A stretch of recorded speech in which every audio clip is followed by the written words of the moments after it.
बंदितु सब सिद्धि धूमजय मणोभवंगनिं पत्ति पोछामि समय पाहोरे निर्मो सत्य विधि भरणं नमो यंताणं नमो सिद्धाणं नमो आयुर्याणं नमो वज्रायाणं नमो लोके सर्वेशावनं।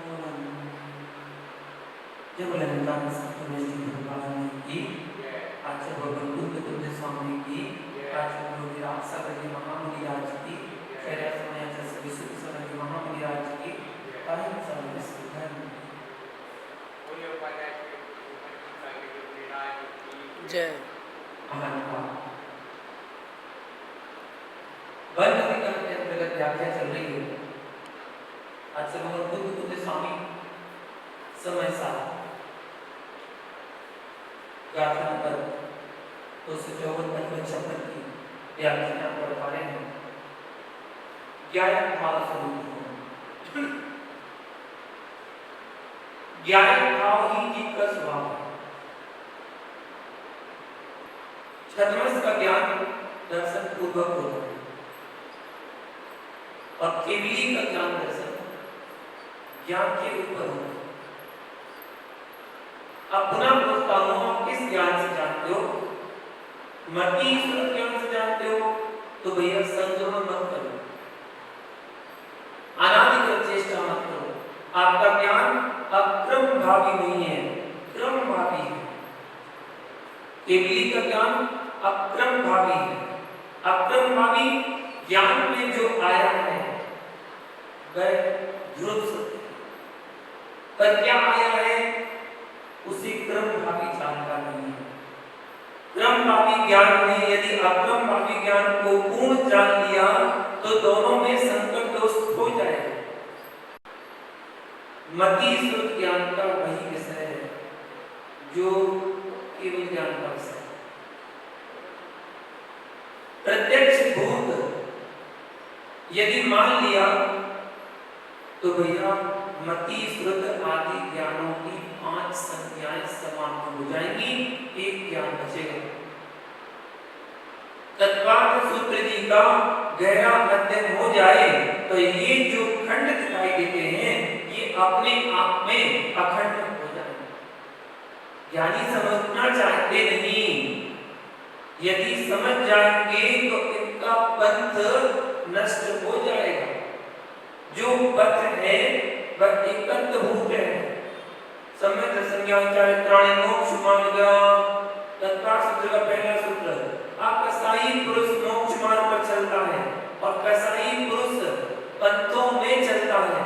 अब निर्णय आपको करना है, जैसे सांव्यवहारिक प्रत्यक्ष को अकलन स्वामी ने यहाँ विराजमान कर दिया और कह दिया कि सांव्यवहारिक प्रत्यक्ष अक्रम भावी प्रत्यक्ष नहीं है, क्रम भावी प्रत्यक्ष है और क्रम भावी प्रत्यक्ष से ही तत्व का निर्णय होता है। या अक्रम भावी प्रत्यक्ष की प्राप्ति के लिए पुरुषार्थ करने वाला कोई है तो क्रम भावी है। जो भी अर्यंत बनेगा निर्ग्रंथ बनेगा, जो भी अर्यंत बनेगा निर्ग्रंथ बनेगा। तीर्थंकर कर्म प्रकृति का बंधक होगा, उसको अक्रम भावी ज्ञान का ही आश्रय लेना पड़ेगा। श्रुत का आश्रय लिए बिना शुक्ल ज्ञान नहीं होता और शुक्ल ज्ञान के बिना केवल ज्ञान नहीं होता। शुक्ले चाहते पूर्वदा, तत्काल शुक्ल 9वें अध्याय का सूत्र 37 नंबर। आदि के 2 शुक्ल ज्ञान पूर्ण विद के होंगे और अंत के 2 शुक्ल ज्ञान केवली भगवान के होंगे। इसलिए ध्यान दो, जैसे सांव्यवहारिक प्रत्यक्ष को स्वीकार किया है आपने, ऐसे ही ये आप सिद्धांत को भी समझो, आगम को और अध्यात्म को भी समझो। इनको समझकर अपनी प्रज्ञा को प्रशस्त कीजिए। अतिवचाव भाव से रहित कीजिए। यदि आप ज्ञान दर्शन चारित्र में अध्यवसाय भाव है तो वह भी बंध भाव ही यदि आपके मन में राग आ गया कि मैं तो अपने ज्ञान को केवली का अंश ही मानता हूं, तो आगम कहेगा कि ये देह ज्ञान का राग ही अध्यवसाय भाव है और बंध का स्थान ही है। इसी प्रकार से एक मुनिराज के मन में भाव आ जाए कि अब तो मैं मुनि बन गया, अब तो मेरा मोक्ष हो ही जाएगा। अरे भैया, तुम ज्ञान से ध्यान से शून्य हो रहा है, मात्र देहाश्रित मुद्रा में तुम राग कर रहा है, तो मुनि मुद्रा भी तेरा अत्यवसाय भाव है। पर इतना ध्यान रखना कि मुनि मुद्रा धारण किए बिना अध्यवसाय भाव का अभाव होगा नहीं। यानी मुनि मुद्रा अध्यवसाय के क्षय का कारण है, तेरी मुद्रा इसके क्षय का कारण नहीं है। कर्म आत्मा का धर्म नहीं है। एक जीव ने इन गाथाओं के गूढ़ रहस्य में प्रवेश न करके यह कह दिया कि निश्चय की दृष्टि से कथन करता हूं कि कर्म तो कुछ करता ही नहीं है। हाँ, कर्म का धर्म औद्गलिक है और चैतन्य का धर्म चैतन्य है। कर्म चैतन्य भूत बनकर कभी कार्य नहीं करता और चेतन कर्म भूत होकर के कभी कार्य नहीं करता। इसलिए चेतन कर्म का कुछ नहीं करता और कर्म चेतन का कुछ नहीं करता। चैतन्य धातुमय आत्मा है, उद्गल धातुमय कर्म है। ये एक दूसरे को कैसे प्रभावित कर सकते हैं? ये कुछ भी नहीं कर सकते। एक ज्ञानी मुझसे कहने लगे, मुनिराज, आप तो आत्मा की चर्चा करते हैं तो कौन बड़ी होगा? तो आचार्य श्री ने भी इस बात का जवाब दिया कि जोहरी की दुकान पर कोई नौकरी भी क्यों ना करे, तो भाई सोना चांदी ही तो बचेगा। जोहरी की दुकान पर कोई नौकरी करेगा तो क्या बचेगा? सोना चांदी बेचेगा। जैसे सब्जी मंडी में चिल्लाते कि लो 10 रुपए किलो, 5 रुपए किलो, ऐसा क्या जवाहरात की दुकान पर भी हल्ला होता है? नहीं, हीरे जवाहरात सोना चांदी की दुकानों पर ऐसे हल्ला नहीं होते। तो यह बताइए कि हीरे मोती और जवाहरात की दुकान पर बैठकर कौन सी भाषा का प्रयोग होगा और साग मंडी में कौन सी भाषा का प्रयोग होगा? जवाहरात की दुकान पर कभी साग मंडी जैसा हल्ला नहीं होता, वहां तो अंदर ही अंदर सौदा होता है। अरे भाई, द्रव्यानियों के ग्रंथ की चर्चा करोगे तो द्रव्यानियों की ही भाषा होगी, उसमें कोई गुण कोई गढ़ प्रवेश नहीं करता। यह तो वस्तु स्वभाव की व्याख्या है। और प्रतिमानियों की भाषा होगी तो प्रतिमानियों की भाषा में आएगा। एक साथ चारों भाषाओं का प्रयोग नहीं हो सकता। आप स्यादवादी हो।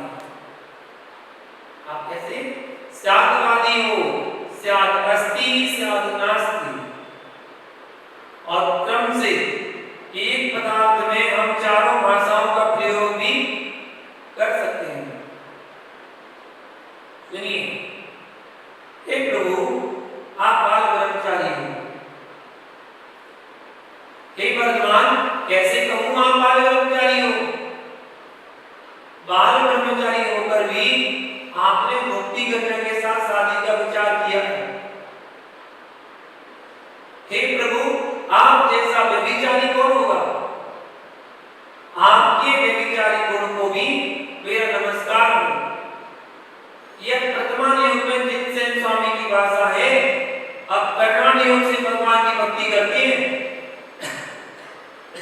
हे प्रभु, निम्ब, कांजी, विष, अलाहल, इन असुरकर्मी प्रकृतियों को आपने नाश करके मिश्री, शक्कर, अमृत स्थान में उनमें प्रवृत्तियों को संजो कर रखा है।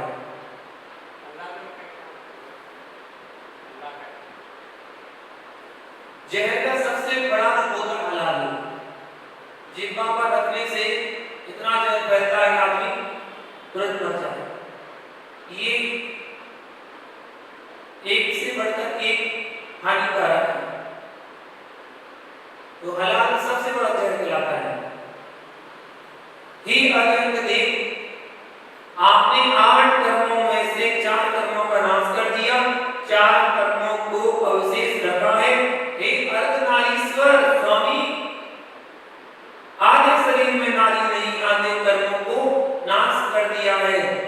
इसलिए हे प्रभु, हे कर्म के नाशक अरिहंत देव, आपको मेरा नमस्कार।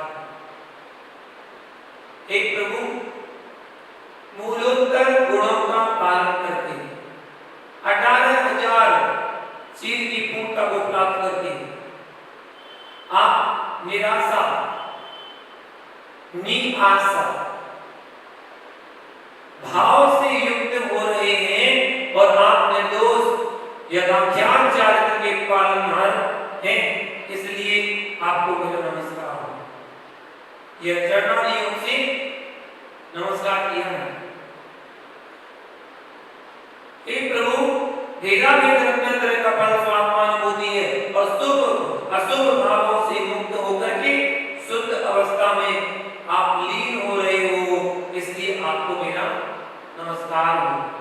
यह द्रव्यादि योग से नमस्कार किया गया। अब चारों अनुयोगों में जो प्राण रखता है उसकी और चर्चा कीजिए। हे नाथ, जो जातवाद के अरी हैं, अरी वाला शत्रु है, उनसे आप दूर रहते हो। श्यामवाद के आप स्वामी हो। नित्य एकांत अनित्य एकांत पक्षों से आप भिन्न हो और अनेकांत की आंख से युक्त हो। हे प्रभु, आपको 100 बार मेरी वंदना। यह ज्ञान की भाषा में नमस्कार किया है। अनंत देव को वंदना ही की है, बंद नहीं किया। हे प्रभु, आप 100 पर के पैरियों से दूर हो। जो श्यामवाद में के शत्रु हैं, उनकी आप नाथ नहीं हो। नित्य एकांत अनित्य एकांत, निश्चय एकांत व्यवहार एकांत से जिसका चित्त दूषित है वह 100 पर का वैरी है। ऐसे 100 पर के वैरियों से रहित आप प्राणी मात्र के परम मित्र हो, क्योंकि आपके पास अनेकांत की दृष्टि है। इसलिए हे नाथ, आपको मेरा बार बार नमस्कार हो। ऐसी प्रज्ञा को जिस जीव ने प्राप्त कर लिया हो, वही चारों अनुयोगों को अपने हृदय में रखेंगे। चारों अनुयोग यानी अमरचंद स्वामी कह रहे हैं, भगवान जिनेंद्र की देशना के पुष्कल अविकल फल को वही प्राप्त होता है। क्या वही प्राप्त होता है? जो दोनों नयनों को जानकर माध्यस्थ हो जाता है, जो दोनों नयनों में खींचातानी करता है, इसको अरिहंत की देशना नास्ती, कोई काम की नहीं। अवोधस्य बोधनार्थम मुनीश्वरा देशयन्त भूतार्थम व्यवहारस्यैव केवल मवैतीयस्तस्य देशना नास्ति। पुरुषार्थ सिद्धि का ग्रंथ में कहा है, उन भागहीनों के लिए अरिहंत की कोई देशना नहीं है जो निश्चय एकांत को लिए बैठे हैं अथवा व्यवहार एकांत को लेकर बैठे हैं, स्यादवाद के शत्रु हैं। और आत्मज्ञान में क्या कहा? विरोधान्नो अवैकात्मम स्याद्वाद्याय विद्विषाम अवाच्यत एकांते युक्तिर् नावाच्यमिति युज्यते। याद कारण है, हाथी के पग तले मर जाना, वेश्या सेवन नहीं करना। सूत्र यह था, ईसा से कह दिया कि हाथी के पग तले मर जाना, लेकिन जैन मंदिर नहीं जाना, ऐसा कहा गया। भगवान पारसनाथ स्वामी की उपसर्ग स्थली अही क्षेत्र जिनसेन स्वामी ने पार्श अभ्युदय नाम की ग्रंथ में विदिशा भेलसा अही क्षेत्र का उल्लेख किया है। इसलिए भैया इतिहास को तोड़ना मरोड़ना नहीं, जो लोगों की श्रद्धा का विषय है उसको जीवंत रखना। पार्श अभ्युदय के बारे में जैनियों को मालूम होना चाहिए कालिदास का मेघदूत है और जिनसेन स्वामी का पार्श अभ्युदय। जिनसेन स्वामी ने 5 अभ्युदय 5 पार्श अभ्युदय 7 दिन के अंदर लिखा। क्या क्या देखिए हमारे आचार्य ने जब लोगों ने राजा से कह दिया कि जैनियों के पास अलंकार नहीं है, बोले कि क्या कहते हो, मेघदूत जैसा लिखकर दिखाइए। 7 दिन के अंदर उस पार्श अभ्युदय में 1 लाइन मेघदूत की समा गई और 3 लाइनें जिनसेन स्वामी को समा गई। जब सम्राट मंदिर के पास से निकला तो कान में उंगली डाली और उसी समय पैर में कांटा लग गया। पैर में कांटा लग गया। जैसे ही पैर में कांटा चुभा तो उंगली निकल गई। उंगली निकली और उधर बीतरागी दिगंबर तपोधन अही क्षेत्र में पार्श्वनाथ के चित्तबिंब के सामने समंतभद्र स्वामी द्वारा देवागम स्त्रोत अपन नाम आत्ममीमांसा इसका पाठ कर रहे हैं। देवागमन भोयान चामरादि विभूतया माया विश्वमिदर्शन्ते नानात्म मसीमिहा। ये शब्द राजा के कान में जो ही पड़े, वह संस्कृत का ज्ञाता था। मंदिर में प्रवेश करने लगा तो सेनापति ने हाथ पकड़ लिया, स्वामी स्वामी जैन मंदिर। राजा बोला छोड़िए, जाकर देखना चाहते थे कि ये शब्द कहां से आ रहे हैं।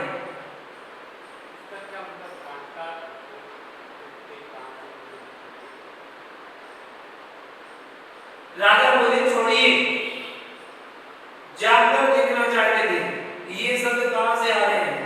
जैसे ही अंदर प्रवेश किया, पारसनाथ स्वामी की पाद मूल में बैठे थे बीतरागी तपोधन सरल हृदय से बोले, स्वामी जो ग्रंथ आप पढ़ रहे हो मैं उसका अर्थ जानना चाहता हूं। धन्य है बीतरागी तपोधन को जिनके चरणों में सम्राट पहुंचा, उनके मन में कोई विकल्प नहीं आया। और मुनिराज कहने लगे, हे राजन मेरे से इस ग्रंथ का अर्थ नहीं बनता।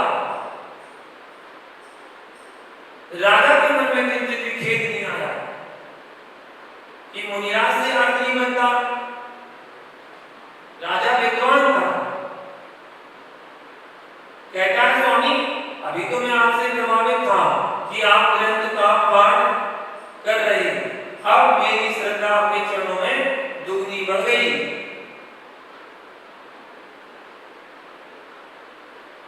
दुगनी बढ़ गई क्यों? आप इतने सहज हो कि राजा को देखकर भी आपने यह कहा कि मेरे से अर्थ नहीं बनता। नाथ आपके मार्गव आर्गव धर्म को बार बार नमस्कार हो। नाथ आप पुनः पाठ करके सुना सकते हो क्या? मुनिराज ने कहा हाँ सुना सकता हूँ। पुनः पाठ प्रारंभ किया, प्रथम पद से अंतिम कारिका तक सुना दिया। राजा ने अपनी प्रज्ञा से एक एक शब्द का अर्थ समझ लिया। सेना मंदिर के दरवाजे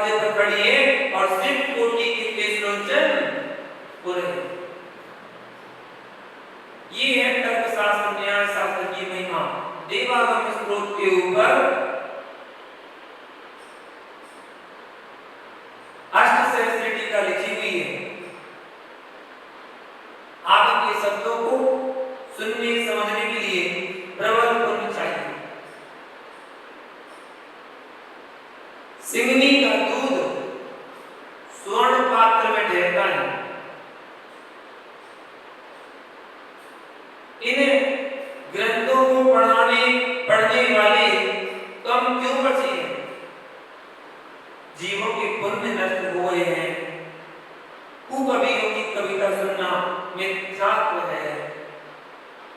आचार्य श्री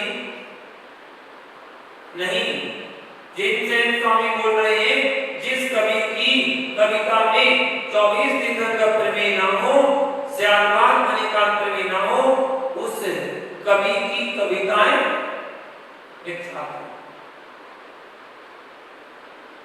फिर एक तरफ दूसरे तरफ का कुछ नहीं करता, ऐसा एकांत रूपण चल रहा है और तत्व की गहराई में प्रवेश किए बिना व्याख्या की जा रही है। स्पर्श गंध वर्ण रस धर्मी उद्गल जब ज्ञान दर्शन गुण स्वभावी नहीं हो सकता तो फिर उसको प्रभावित कैसे कर सकता है? स्पर्श रस गंध वर्ण धर्मी पौद्गलिक कर्म, इस चैतन्य धातुमय ज्ञान दर्शन का पिंड आत्मद्रव को कैसे प्रभावित कर सकता है? कारण तो वह होता है जो तदजन्य है। यदि तदजन्य नहीं है तो कारण कैसा? आप वो शब्द सुनाई पड़ रहे हैं और मुझे सब दिखाई दे रहा है। आप ये कहो कि मिट्टी से घट बनता है, मिट्टी से घट बनता है क्या? कारण जैसा होगा वैसा ही तो कार्य होगा। समय साथ में व्याख्या करने वाला भी इस विषय को नहीं समझ सका। आप लोग मुझसे ज्यादा पुण्यात्मा हैं। मुझे तो 25 वर्ष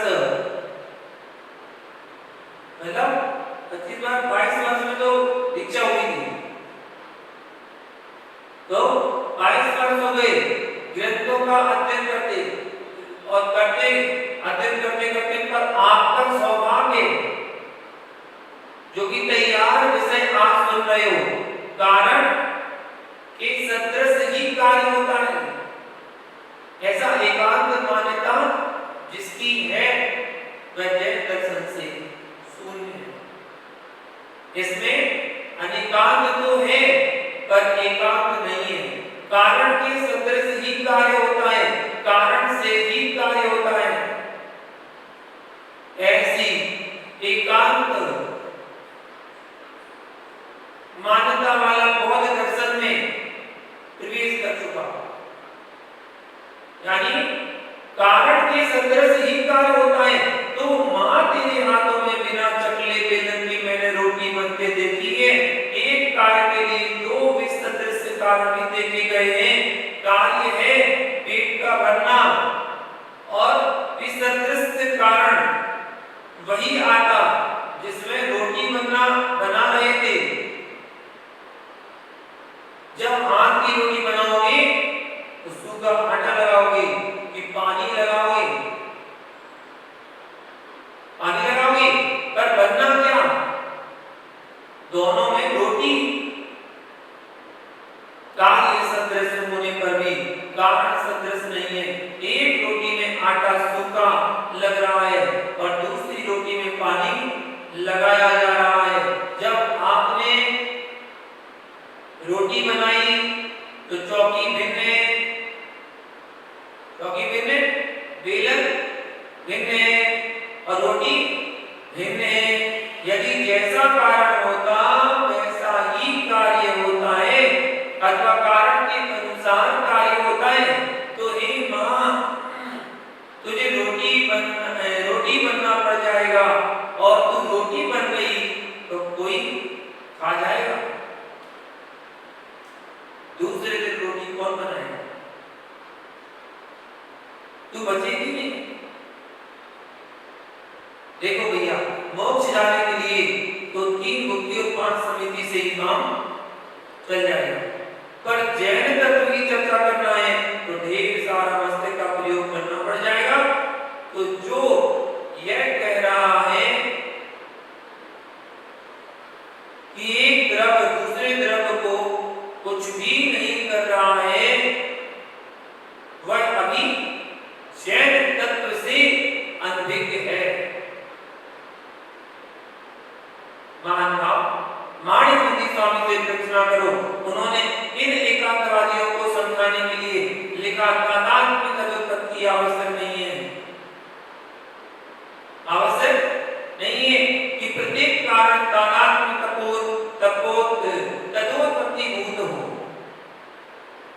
बिना तादात्म्य बिना तदोत्पत्ति के ही कारण कार्य व्यवस्था होती है। तादात्म्य तदुत्पत्ति आत्म प्रदेश और कर्म प्रदेश का जो संबंध है वह तादात्म्य संबंध कहलाता है, पर तदुत्पत्ति नहीं है। जो एक दूसरे के प्रदेश में मिला हो, जो संश्लेष है, वह सात तादात्म्य तद उत्पत्ति, उससे उसकी उत्पत्ति। यदि यह तदोत्पत्ति से आप कार्य सिद्धि मानते हो तो ज्ञानी घट को दीपक से हम देख लेते हैं, क्या घट दीपक से उत्पन्न हुआ? नहीं हुआ। क्या दीपक घट से उत्पन्न हुआ? नहीं हुआ। क्या दोनों में तादात्म्य है तथा तदोत्पत्ति है? क्या देखने में सहकारी नहीं है? दीपक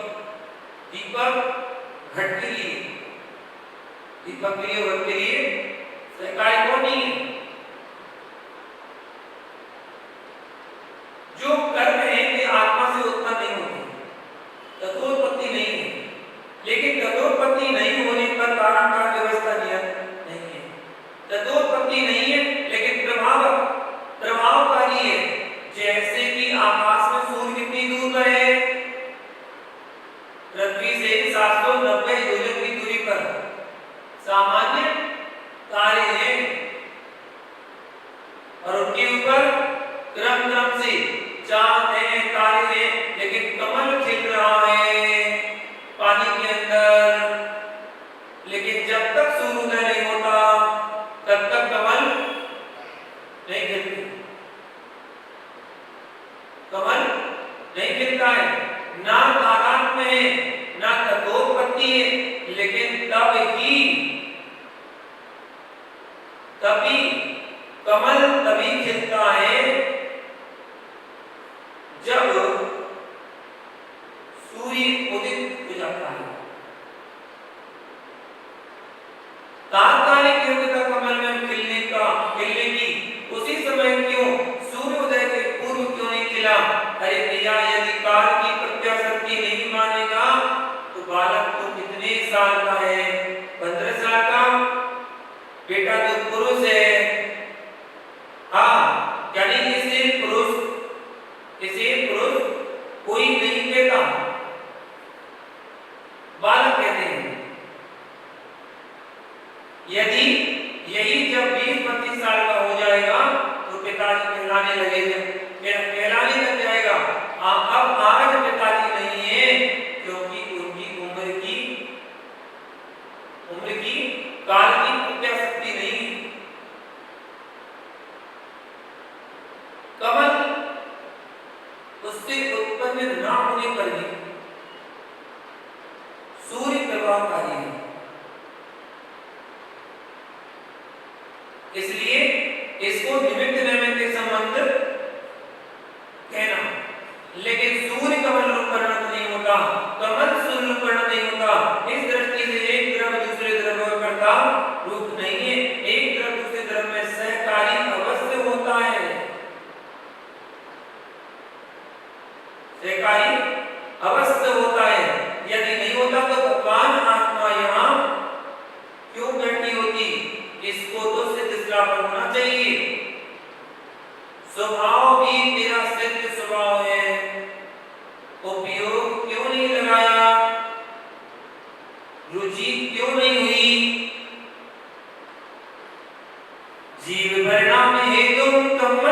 परिणमति उद्गतम निमित्तम तदेव जीवो परिणमयि।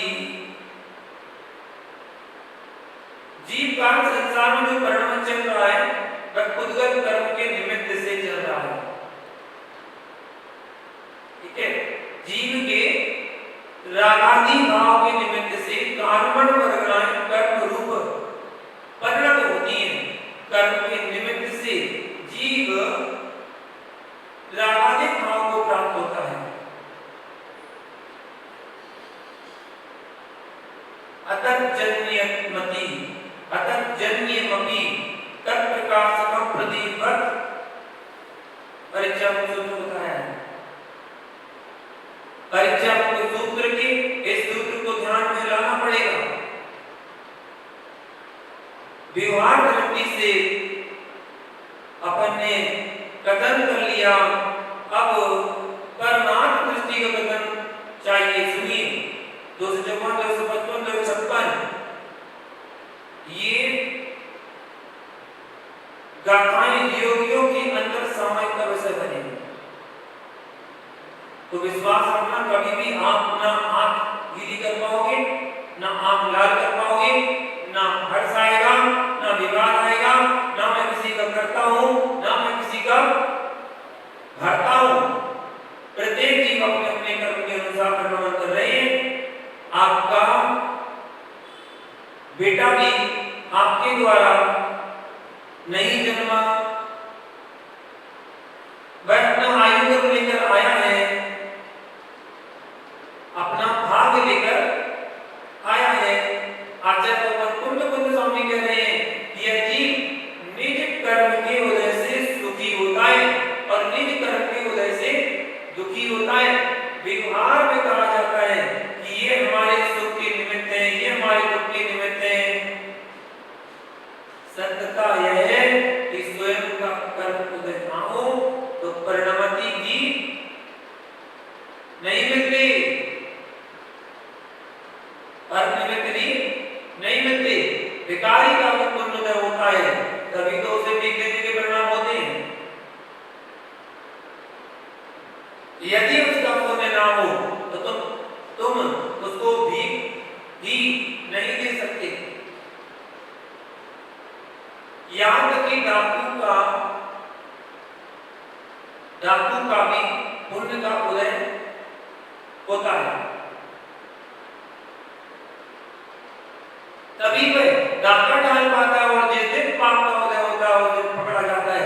सयोग समय अरे ज्ञानी तो कहता है कि मैं सुखी करता हूँ, मैं दुखी करता हूँ। अरे प्यार तो दूसरे को कर्म दे सकता है, यदि तू कर्म नहीं दे सकता तो तेरे द्वारा कर्म कैसे ग्रहण किए जा सकते? तेरे लिए कर्म कौन देता? मुझे अमुक व्यक्ति सुखी करता है तो अमुक व्यक्ति दुखी करता है। इस पागलपन को छोड़ दो, तू अपने ही पुण्य कर्म से सुखी होता। अपना कर्म बांटा नहीं जा सकता, इसलिए तुझे कोई सुखी दुखी भी नहीं कर सकता। इस विकल्प को छोड़ दो कि मैं